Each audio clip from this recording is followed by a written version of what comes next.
स्वागत है आप सभी का। आप देख रहे हैं पंचतंत्र, आपके साथ मैं हूं स्वप्निल।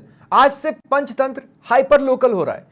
टीवी न्यूज के इतिहास में पहली बार यह होने जा रहा है। समाचार प्लस पर जमीन से जुड़ा मुद्दा होगा और उसी जमीन के चेहरे होंगे। मतलब यह कि लोकल होगा वोकल। दरअसल डिबेट के नॉर्मल फॉर्मेट के साथ दिक्कत यह है कि मुद्दे किसी को छूते हैं, किसी को नहीं। चेहरे जो चर्चा करते हैं वो वहां के हो भी सकते हैं और नहीं भी। ऐसे में चर्चा मंजिल तक कम ही पहुंच पाती है। तो आज से चर्चा ऐसी जिसे मिले मंजिल। हम रोज नए इलाके को पकड़ेंगे और करेंगे लोकल को वोकल। आज बात सीकर संभाग की। मुद्दा कौन होगा इलाके से टीम भजन लाल का हिस्सा। तो चलिए शुरू करते हैं चर्चा। मेरे साथ जो गेस्ट जुड़ रहे हैं आपको इंट्रोड्यूस करवा देता हूं। ओम प्रकाश शर्मा जी वरिष्ठ नेता हैं कांग्रेस से, मेरे साथ जुड़ रहे हैं। डॉक्टर नीरज सामाजिक कार्यकर्ता और रमेश शर्मा संभाग प्रभारी हैं सीकर से। आप सभी का स्वागत है समाचार प्लस पर। रमेश जी, आपसे शुरुआत कर रहा हूं मैं। कितनी उम्मीद पाले शेखावाटी? टीम भजन लाल में चेहरों को जगह मिलेगी, प्रतिनिधित्व मिलेगा इसे लेकर? बिल्कुल बताना चाहूंगा कि शेखावाटी में कांग्रेस का गढ़ रहा है। शेखावाटी हमेशा कहा जा सकता है कि सबसे बड़ा अगर साथ कांग्रेस को हाथ का देती है तो शेखावाटी इलाका देता है। 2018 की बात करें तो बड़ी 19 सीटें शेखावाटी के पास थी, 17 आई थी। 2 विधायक थे जिन्होंने फिर कांग्रेस को समर्थन दिया। महादेव सिंह खंडेला ने दिया था और राजेंद्र हुड्डा, इन दोनों ने कांग्रेस को समर्थन दिया। तो 19-21 में से 19 सीट कांग्रेस को 2018 में मिली थी। वर्तमान में अगर 2023 की बात करें तो भाजपा का ग्राफ बढ़ा और भाजपा को 6 सीटें मिली है। बाकी एक बीएसपी को मिली है चूरू से, बाकी कांग्रेस को 14 सीटें आज भी कांग्रेस में। लेकिन सबसे बड़ी बात यह है कि यहाँ जो भी सरकारें बनी है शेखावाटी में उचित प्रतिनिधित्व उनको मिलता आया है। जिसमें सबसे पहले बताऊं कि भाजपा में अगर बात करें तो जो भाजपा के जो नेता थे, जो भाजपा के कद्दावर नेता जो मंत्री पद की दौड़ में थे, जिसमें मान लीजिएगा कि राजेंद्र राठौड़ जो चूरू से थे, कद्दावर नेता भाजपा के हैं लेकिन वो चुनाव हार गए। सुभाष महरिया जिसने गोविंद सिंह डोटासरा पीसीसी चीफ के सामने चुनाव लड़ा, वो हार गए। इसी के साथ में प्रेम सिंह बाजोर जो पहले मंत्री रहे सैनिक कल्याण बोर्ड से, वो चुनाव हार गए। तो भाजपा के जो कद्दावर नेता थे जो मंत्री पद की दौड़ में थे वो चुनाव हार गए। अब सवाल ये रहा कि शेखावाटी में प्रतिनिधित्व किसको मिले। तो फिलहाल अगर इन चेहरों की अपन बात करते हैं तो इस समय 6 सीटें शेखावाटी में बीजेपी को मिली है। लेकिन चूरू से अगर बात करें तो हरलाल सारण है, वो नया चेहरा है। झुंझुनू में नवलगढ़ से है, वो नया चेहरा है। खेतरी में झुंझुनू से वो नया चेहरा है। तो अब बात करें सीकर से, सीकर में 2 चेहरे ऐसे हैं जिनको जनता चाहती भी है और मंत्री पद शेखावाटी में मैसे से मिलता है। अब पूर्व कैबिनेट में मंत्री रहे हैं हरलाल सिंह जी खर्रा, उनके लड़के हैं जाबर खर्रा, एक ईमानदार छवि के हैं, उनकी छवि अलग है। तो जाट समुदाय से हैं, इसलिए लोगों को उम्मीद है कि जाट प्रतिनिधित्व अगर शेखावाटी में मिले तो जाबर खर्रा को मिले। जबकि अभी जाट पॉलिटिक्स हाई भी है, जाट फैक्टर अभी सियासी हलकों में काफी हॉट भी चल रहा है। हाँ बिल्कुल। इसी के साथ अगर अपन बात करें धौध विधानसभा क्षेत्र की, तो धौध विधानसभा क्षेत्र में गोवर्धन है जो दोबारा चुनाव जीत के हैं, एससी से हैं। तो अगर SC के कोटे की बात करें तो गोवर्धन से लोगों को उम्मीद है कि विधायक धौध है वो कहीं न कहीं मंत्री बने। तो फिलहाल शेखावाटी के लोगों की जो उम्मीद है वो यहाँ 2 नेताओं की है जो 2 बार चुनाव जीत करके आए हैं, जिसमें जाबर कर रहा है वो श्रीमाधोपुर से है और धौर से गोवर्धन है। और दोनों ही लेकिन अगर वस्तु स्थिति के तौर पर बात की जाए तो आपको क्या लगता है कितना प्रतिनिधित्व मिल जाएगा किसी एक को या 2 को? 21 सीटों के लिहाज से देखें तो इस इलाके से कितना प्रतिनिधित्व मिलेगा टीम भजन लाल में, 1 या 2? शेखावाटी की 21 सीटों की अगर बात करें तो 2 मंत्री बनाए जाने शेखावाटी में जरूरी है, क्योंकि कांग्रेस में देखिए ना गोविंद सिंह डोटासरा जो पीसीसी चीफ है वो कांग्रेस से रहे। कांग्रेस के प्रतिनिधित्व की बात करें तो 4 पूर्व में यहाँ जो प्रदेशाध्यक्ष है नारायण सिंह कद्दावर जाट नेता थे, इसी के साथ में चंद्रभान थे वो पीसीसी अध्यक्ष रहे। तो कहा जा सकता है कि दोनों ही पार्टियां, चाहे वो कांग्रेस हो चाहे बीजेपी हो, जब भी शेखावाटी में इनका बात करें शेखावाटी की तो दोनों ही पार्टियों ने मंत्रिमंडल में यहाँ के लोगों को उचित प्रतिनिधित्व दिया है। हाँ बिल्कुल, या तो सत्ता में या संगठन में हमेशा प्रतिनिधित्व देने में शेखावाटी को आगे रखा गया है, खासकर कांग्रेस और भाजपा दोनों ही दलों में। डॉक्टर नीरज, मैं आपसे एक सवाल लेना चाहता हूं। मैं ये पूछना चाहता हूं आम जनता के बीच क्या चर्चाएं हैं, किस तरह का मोराल है? क्या लोग इस पर भी बात कर रहे हैं कि जो मंत्रिमंडल होगा उसमें हमारे यहां से चेहरे जा सकते हैं?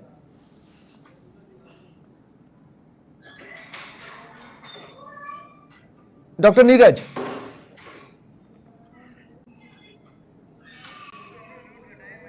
डॉक्टर नीरज, आप अभी म्यूट पर हैं। अगर आप अपना म्यूट हटाएंगे तो आपकी आवाज मुझे मिलने लगेगी।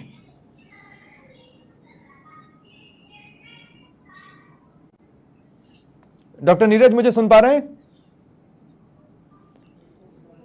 नहीं, उनसे मेरी बात नहीं हो पा रही है। ठीक है, लेकिन अब देखिए, दो फैक्टर्स हैं यहां पर, इस बात को आप खास ध्यान दीजिए। पहली बार विधायक बनने के बाद भजनलाल शर्मा जी को सीएम बनाया गया। हरलाल सारंग ये वो नाम है जो पहली बार विधायक बने, और सबसे खास बात यह है कि राजेंद्र राठौड़ ने खूब पसीना बहाया उनके लिए चूरू में। और आपको याद होगा, एक जनसभा का क्लिप भी काफी वायरल हुआ था जिसमें वो ये कहते नजर आ रहे थे कि देखिए, मेरा तारानगर में चाहे जो भी हो, लेकिन हरलाल सारंग को आपको यहां से जिताना है।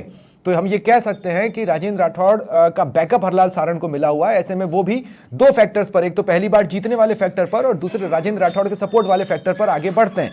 लेकिन अगर सोशल इंजीनियरिंग की जाती है तो जो दो नाम रमेश शर्मा ने बताए हैं, उन्हें तरजीह मिल सकती है। देखना होगा कि क्या होता है। मैं ओम प्रकाश शर्मा जी आपके पास आ रहा हूं। ओम प्रकाश शर्मा जी, देखिए, इसमें तो कोई दौराई नहीं है कि इस इलाके का प्यार कांग्रेस को हमेशा से मिलता रहा है और इस बार भी मिला है। जब पूरे प्रदेश में नहीं मिला तब भी मिला है। आप क्या उम्मीदें रखते हैं कि क्या इस इलाके को टीम भजनलाल में अच्छा प्रतिनिधित्व मिल पाएगा? हमें उम्मीद कम है भजनलाल जी शेखावाटी में कुछ दे सके। एक कांग्रेस की ऐसी पार्टी है, शेखावाटी में या बम्पर सीटें कांग्रेस ने दी है, और कांग्रेस पार्टी ने शेखावाटी में बम्पर मंत्री दिए हैं। यहाँ से शेखावाटी से रामनारायण जी चौधरी पीसीसी चीफ रहे हैं, डॉक्टर चंद्रभान पीसीसी चीफ रहे हैं, चौधरी नारायण सिंह जी अपने आप एक चेहरा है जो पीसीसी चीफ रहे हैं, वर्तमान में गोविंद सिंह जी चौडासरा है, वो यहाँ से चीफ है। तो शेखावाटी, लेकिन इस बार आपका ग्राफ डाउन हुआ है वहां पर। ओम प्रकाश जी, क्यों हुआ? क्या लगता है आपको, क्या हुआ आप लोगों के साथ? नहीं, पिछली बार 21 में से हमारे पास 17 सीटें थी। इस बार 14 सीट हमारे पास, 14 सीटें मिली हैं। 3 सीटें मार्जिन पर हम लोग खोई है, बिल्कुल मार्जिन पे आके, जिसमें पार्टी लेवल पे इनकी समीक्षा हो रही है कि भाई ये सीटें क्यों नुकसान हुई है। और जहां मैं आपको बताना चाहता हूं, जहां पार्टी नहीं, लेकिन 2 सेकंड ओम प्रकाश जी, आप मुझे समझाने की कोशिश कीजिए। एक तरफ आपकी सीटों की संख्या कम होती है 3 से, दूसरी तरफ बीजेपी की सीटों की संख्या बढ़ती, और आप एक फैक्टर को भूल रहे हैं। आपको 2 लोगों का समर्थन भी मिला था। आपको एक निर्दलीय का और एक राजेंद्र गुढ़ा का समर्थन मिला था, तो आप 19 पर थे। यहां बीजेपी का ग्राफ ज्यादा बढ़ा है इलाके में। नहीं, पर वोट परसेंटेज अगर देखेंगे कांग्रेस की और बीजेपी की पिछली तुलना में 2018 और 2023 में, तो कांग्रेस का वोट परसेंटेज बढ़ा है। कांग्रेस का वोट परसेंटेज 2018 में था, उससे 2023 में कुछ ज्यादा हुआ हमारे पास। सर, ये वोट परसेंटेज वाला जो एंगल है, ये बहुत लास्ट में आकर इस्तेमाल किया जाता है, खासकर हार के बाद। आप उस एंगल पर आ चुके हैं। क्या आपको ये लगता है कि शेखावाटी में कांग्रेस की जड़ें अब उतनी मजबूत नहीं है जितनी कभी हुआ करती थी? नहीं, बिल्कुल। इस बार जो हमारी जड़ें बिल्कुल मजबूत है। तो फिर एक बात बताइए, बीजेपी के लिए तो ये मौका है ना यहाँ पर अपने पैर जमाने के लिए। बीजेपी के 6 लोग गए हैं। बीजेपी यहाँ पर 2 या 3 पोस्ट देने के साथ इलाके को ये बता सकती है कि हमारा आप पर ध्यान है और हम आप पर फोकस कर रहे हैं। ऐसे में जनता उनकी तरफ अट्रैक्ट हो सकती है। आप कह रहे हैं कि नहीं, बीजेपी इसकी अनदेखी करेगी, तो कोई तो रीजन होना चाहिए ना आपके पास। भाई, बीजेपी इसलिए देखेगी कि शेखावाटी तो कांग्रेस का गढ़ है और यहाँ कोई कदावर नेता नहीं है बीजेपी के पास जिसको कोई मंत्रिमंडल में लिया जा सके। ऐसा कोई नहीं, तो यही तो यूएसपी है कि नए चेहरे, देखिए नए चेहरे, जनरेशन चेंज, जनरेशन शिफ्ट, यही तो यूएसपी होगी ना बीजेपी के कदम की। नए चेहरे में अगर देखते तो जावेद सिंह खरा पहले भी बीजेपी में एमएलए बना था, बीजेपी की सरकार थी, कुछ नहीं दिया। मुरगन वर्मा है, उस समय बीजेपी का वोट 50,000 वोटों से चुनाव जीता, उसको क्या दिया? ठीक है, बीजेपी ने इनको कुछ नहीं दिया। ठीक है। डॉक्टर नीरज, आप मुझे सुन पा रहे हैं क्या? डॉक्टर नीरज तक मेरी आवाज नहीं जा रही है। रमेश जी, एक बार फिर मैं आपके पास आ रहा हूं। रमेश जी, देखिए, मैं एक बात ये कहना चाहता हूं कि देखिए, हम ये तो समझ सकते हैं कि विपक्ष के तौर पर शेखावाटी ने बीजेपी को नकारा है उनकी सीटों को देखते हुए, लेकिन पिछली बार से बीजेपी ने बेहतर प्रदर्शन किया है, इस बात को भी अनदेखा नहीं किया जा सकता। अब चूंकि बीजेपी का अगला मिशन होगा वो 2024 ही होने वाला है, और 2024 को देखते हुए इस इलाके से वो काफी उम्मीदें भी रख रही हैं। ऐसे में प्रतिनिधित्व वाली बात जो आप ये कह रहे हैं कि 2 या 3 मिल सकता है, उसको बल तो मिलता है, प्यार चाहिए तो प्रतिनिधित्व देना होगा, तो ही कोई सफलता मिल पाएगी। नहीं, बिल्कुल बताना चाहूंगा कि लोकसभा चुनाव जो है वो बिल्कुल सामने है और झुंझुनू पे की स्थिति है वो ये है, अभी भी इस पे बहुत बड़ी राजनीति होनी है कि खबरें ये भी आ रही है कि चूरू से हरलाल सारण जो चुनाव जीते हैं उनको लोकसभा चुनाव लड़ा करके राजेंद्र राठौड़ को वापस विधानसभा में लाया जाए। अच्छा। या फिर झुंझुनू की अगर कहीं बात करते हैं तो झुंझुनू में वो फैक्टर है क्योंकि सांसद नरेंद्र को वहां से केंद्र से ला करके स्टेट में चुनाव लड़ा गया था। तो सबसे बड़ी बात यह है कि अभी लोकसभा चुनाव को देखते हुए निश्चित रूप से यह तो तय है कि भाजपा को यहाँ प्रतिनिधित्व देना पड़ेगा क्योंकि 21 विधानसभा क्षेत्र शेखावटी में आते हैं और यहाँ की कद्दावर राजनीति रही है, चाहे वो बीजेपी में रही हो चाहे कांग्रेस में रही हो। यहाँ के नेताओं में बीजेपी की अगर कहीं कहीं बात करते हैं तो सुभाष महरिया जो केंद्र में मंत्री रहे, रमेश जी मेरे साथ अब रमेश जलधारी जी भी जुड़ चुके हैं, जिला महामंत्री हैं बीजेपी के, और मुझे बताया जा रहा है कि डॉक्टर नीरज सामाजिक कार्यकर्ता हैं, वो भी अब मेरे साथ जुड़ चुके हैं। मैं आप दोनों का समाचार प्लस पर स्वागत कर रहा हूं। रमेश जलधारी जी आपके पास आ रहा हूं। रमेश जी, मैंने अभी कहा कि आपको 2018 से ज्यादा प्यार शेखावाटी में मिला, लेकिन अब भी ये नहीं कहा जा सकता कि आप वहां पर कांग्रेस से पार पा पाए हैं। ऐसे में कितनी उम्मीद आप लोग खुद रख रहे हैं, या आप लोगों ने क्या बीजेपी की लीडरशिप को ये बताया है कि भाई इलाके से आप प्रतिनिधित्व दे सकते हैं लोगों को? भाई शेखावाटी बराबर भारतीय जनता पार्टी में शेखावाटी में यहाँ से किसी न किसी को बार बार प्रतिनिधित्व मिला है, ऐसा नहीं है कि नहीं मिला है। भैरव सिंह जी शेखावत जो यहाँ के कद्दावर नेताओं में रहे थे उनको प्रतिनिधित्व मिला है। हमारे मदन जी सैनी है उनको प्रतिनिधित्व मिला है। तो शेखावाटी से भारतीय जनता पार्टी प्रतिनिधित्व बड़े ओहदे के रूप में देती आई है और आगे भी देती रहेगी। अभी इस रूप में आप इस चुनाव की बात करो तो जाबर सिंह खर्रा यहाँ के प्रतिनिधित्व के रूप में ये समझ लो बड़ा चेहरा है, तो बड़े चेहरे के रूप में इन्हें कुछ न कुछ प्रतिनिधित्व जरूर मिलेगा, ऐसा नहीं है। जाट चेहरा है, 2 बार चुनाव लड़ चुके हैं और ये निश्चित रूप से इन्हें दायित्व मिलेगा। और रही बात अपने एसी में नहीं, तो अपने यहाँ गोवर्धन जी वर्मा वो भी 2 बार चुनाव जीत चुके हैं। देखिए मैं जो कहना चाह रहा हूँ वो ये कहना चाह रहा हूँ कि आपके यहाँ से जो तय चेहरे होते हैं वो अभी नहीं है। जैसे राजेंद्र राठौड़ अगर जीते होते तो ये तो तय होता कि वो मंत्रिमंडल में होते ही होते, लेकिन राजेंद्र राठौड़ जी चुनाव हार गए हैं। अब उसके अलावा तो सब कयास ही है, एक को किसी को प्रतिनिधित्व मिलेगा या 2 को मिलेगा, जबकि इलाके में 2 से 3 की गुंजाइश बन सकती है।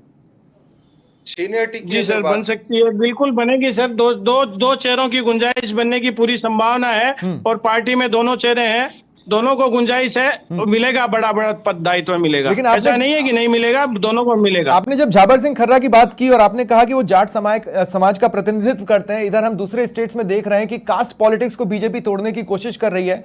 आप ये संकेत दे रहे हैं कि यहां पर सोशल इंजीनियरिंग हो सकती है, कास्ट पॉलिटिक्स देखने को मिल सकती है?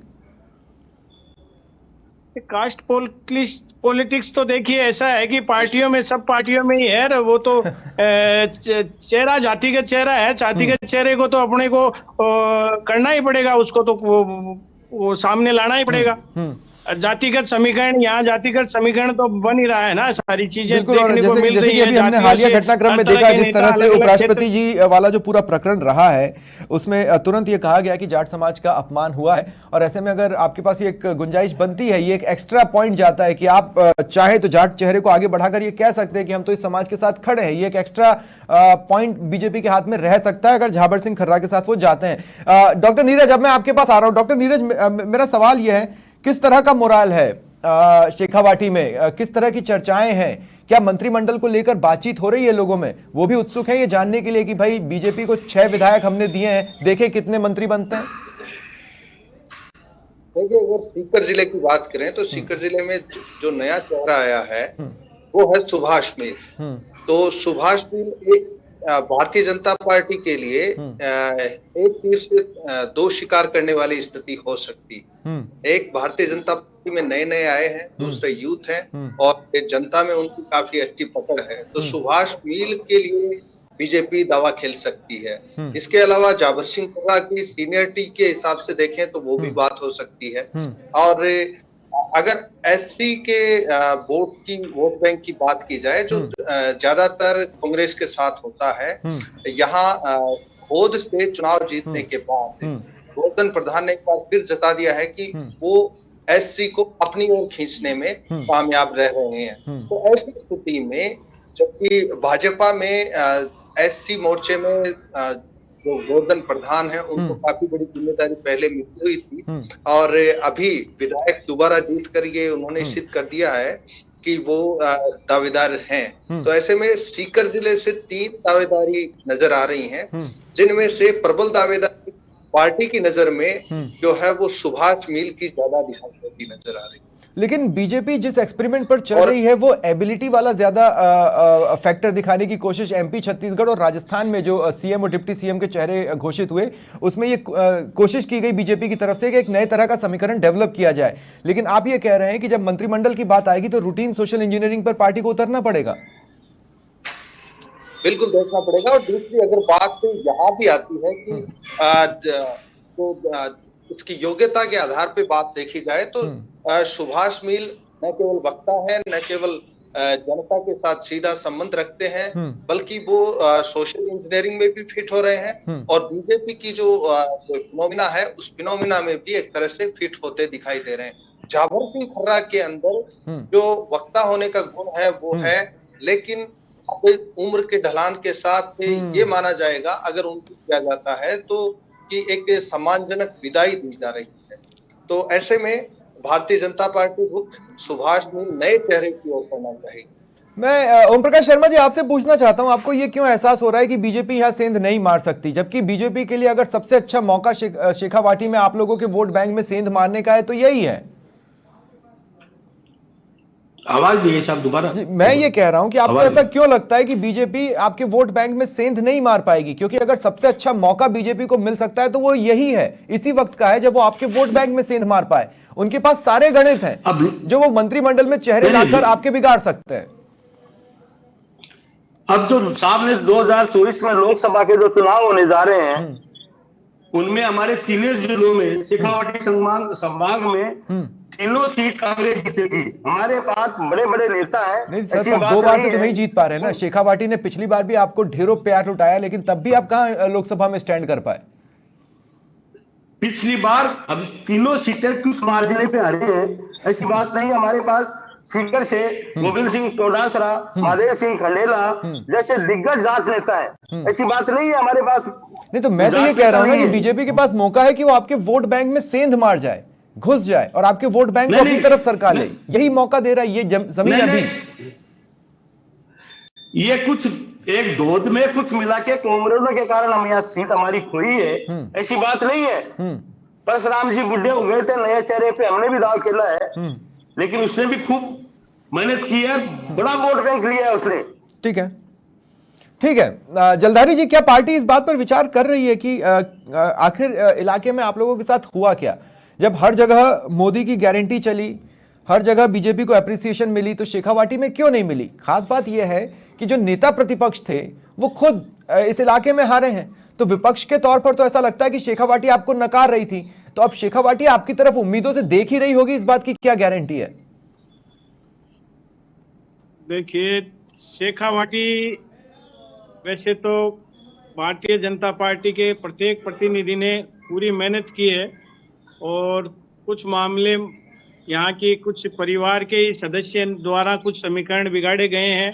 तो ऐसा नहीं है कि पार्टी को शेखावाटी में सहयोग नहीं मिला है, सहयोग मिला है, लेकिन कुछ कारणों से कई सीटें जो निकल नहीं पाई है वो इसी कारण से नहीं निकल पाई कि कुछ पार्टी के ही तो फिर एक बात बताएं, आपका जो आला कमान है वो इन चीजों को अप्रिशिएट नहीं करता। राजेंद्र राठौड़ ने हाल ही में कई बार कहा कि जयचंद हमारी तरफ पलटकर न देखें। मैं इसलिए कह रहा हूं, आपका आला कमान इन चीजों को अप्रिशिएट नहीं करता, तो हो सकता है वो प्रतिनिधित्व दे और हो सकता है कि यार नहीं, वहां पर तो दिक्कतें ही दिक्कतें, रहने दो, नहीं दे रहे। जयचंद तो मिलेंगे ही, ऐसा नहीं है। जयचंदों की वजह से ही पार्टी यहाँ शेखावाटी में चुनाव आ रही है जी, ये बात सत्य है, इसमें कहीं कोई प्रकार की नहीं। तो ये तो आला कमान के लिए रिस्क हो जाएगा ना, आप लोगों या आपके यहाँ से किसी को मंत्रिमंडल में शामिल करना आला कमान के लिए रिस्क नहीं हो जाएगा? जी जी। मैं कह रहा हूं कि क्या आलाकमान इस तरीके से नहीं सोचेगा कि भाई यहां से किसी को मौका देना एक तरह से रिस्क हो जाएगा पार्टी के लिए? कट रही है क्या क्या सर?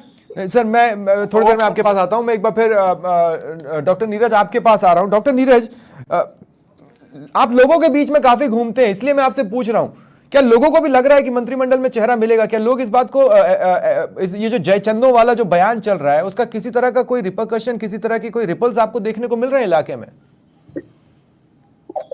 देखिए, अगर सीधी तौर पे बात की जाए तो भारतीय जनता पार्टी में सीकर में जो सीटें हैं वो सीटें राजेंद्र राठौड़ की वजह से हार की तरफ गई है भारतीय जनता पार्टी। राजेंद्र राठौड़ और सीकर में जो जाट वोट बैंक है उनके बीच 36 का आंकड़ा हमेशा चलता रहा है और गोविंद सिंह डोटासरा लगातार इस बात को टारगेट करते रहे हैं। ऐसे में सीकर की जो सीटें हैं, चाहे वो लक्ष्मणगढ़ की सीट हो, चाहे वो आपकी फतेहपुर की सीट हो, फतेहपुर रामगढ़ की सीट हो, या फिर जो सीकर शहर की सीट है उसकी बात की जाए तो यहाँ पर ये फैक्टर काम किया। अब यहाँ लोगों के जो रुझान है, जहाँ आपके खंडेला है, धोद है और आपकी जो श्री माधोपुर है, इन तीन जो विधानसभा क्षेत्र है जहाँ पे भारतीय जनता पार्टी जीती है, यहाँ उम्मीद की जा रही है, यहाँ लोगों को मानना है कि सुभाष नया चेहरा है, इसको जरूरत है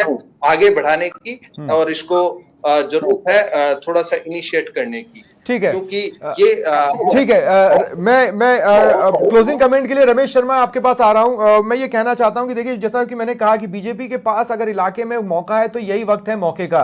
अब ये बीजेपी को तय करना है कि वो यहां पर क्या करते हैं 2024 के मद्देनजर। देखिए, ये तो निश्चित रूप से है कि अगर भाजपा को तीनों सीट यहाँ से लेनी है, सीकर और चूरू झुंझुनू होगी, तो निश्चित रूप से एक तो प्रतिनिधित्व तो देना ही पड़ेगा। और वैसे बीजेपी ने अपने आप को कॉर्नर भी कर लिया। आप देखिए, जो सीएम और डिप्टी सीएम चुने वो तो जयपुर से ही चुन लिए। अब तो आपको बाकी तरफ ही देखना है। मेरे ख्याल से जयपुर से अब शायद ही देखा जाए। नहीं, प्रतिनिधित्व तो देखो शेखावटी में देना है, ये तो फाइनल है। बिना प्रतिनिधित्व से दिए लगता नहीं है कि शेखावटी में तीनों सीटों पे बीजेपी अपना जीत का परचम लहराएगी। अब जातिगत अगर समीकरण करते हैं तो भी इनको देखना पड़ेगा। और अगर अपन ये मान के चले कि अगर ये अपने जो शेखावटी में जो अभी भी 14 सीटें लेकर के कांग्रेस अपना परचम लहरा रही है, उस परचम को कम करना है। तीनों लोकसभा सीट अगर मोदी जी को इनको देनी है तो प्रतिनिधित्व तो देना है, साथ में इनको आगे के लिए भी अपनी रणनीति बनानी होगी। इस प्रतिनिधित्व के बाद में कितने सकारात्मक परिणाम है वो लोकसभा में आएंगे। चलिए, शुक्रिया आप सभी का मेरे साथ जुड़ने के लिए और इस चर्चा में शामिल होने के लिए। तो अगर शेखावाटी से प्रतिनिधित्व मिलता है तो जो नाम सबसे आगे चल रहे हैं उनमें हलाल सारण का तो नाम है ही है, झाबर सिंह खर्रा और गोवर्धन वर्मा। अब देखना यह है कि किस फैक्टर के बेसिस पर सिलेक्शन किया जाता है, उसके हिसाब से ये रेस में ये चेहरे अपने आप को आगे पा सकते हैं। फिलहाल इतना ही, नमस्कार।